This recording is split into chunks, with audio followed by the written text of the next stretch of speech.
Ben ritrovati dalla redazione. Il tempo di riprendersi dalle ferite ed è stato arrestato mentre era al bar in pieno centro.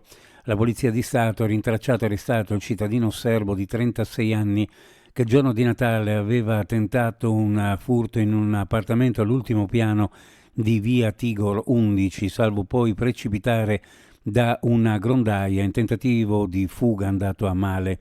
I fatti erano stati immortalati da un video registrato per puro caso da un residente della zona, due uomini che si aggiravano sui tetti delle case circostanti, sfruttando delle impalcature, hanno forzato una finestra e si sono infilati nel palazzo tramite un lucernario.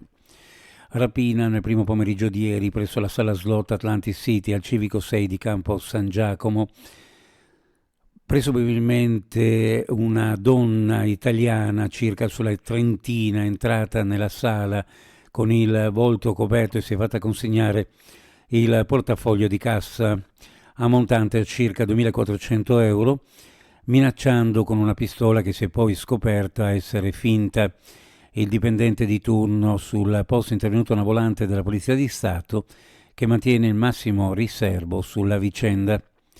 C'è chi vorrebbe equiparare la polizia locale alle altre forze di polizia, chi auspica maggiori risorse da destinare alla municipale con un intervento sulla coperta corta e chi infine sottolinea come il lavoro quotidiano degli agenti sia cambiato così tanto nel corso degli anni da rendere necessario un cambio di gestione. Se la città è cambiata, mantra delle istituzioni che si occupano di sicurezza, e con le modifiche si ripercuotono anche e soprattutto sull'impegno della polizia locale.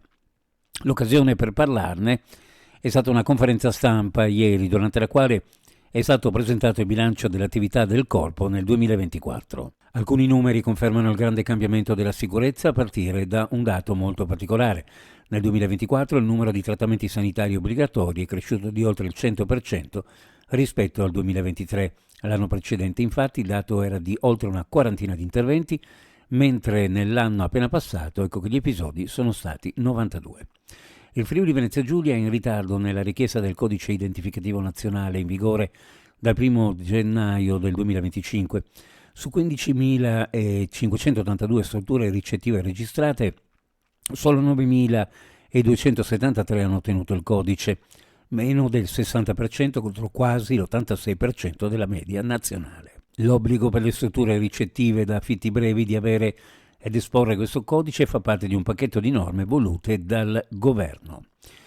Uno sguardo alle previsioni meteorologiche: cielo coperto con possibili foschie, temporanee, nebbie e qualche pioviggine locale, tempo migliore verso il Cadore nel Tarvisiano, zero termico a 3.000 metri, ma ci saranno anche inversioni termiche, sereno oltre i 2.000 metri di quota circa, temperature minime in pianura fra 4 e 6, sulla costa fra 6 e 8, le massime fra 8 e 11 gradi centigradi.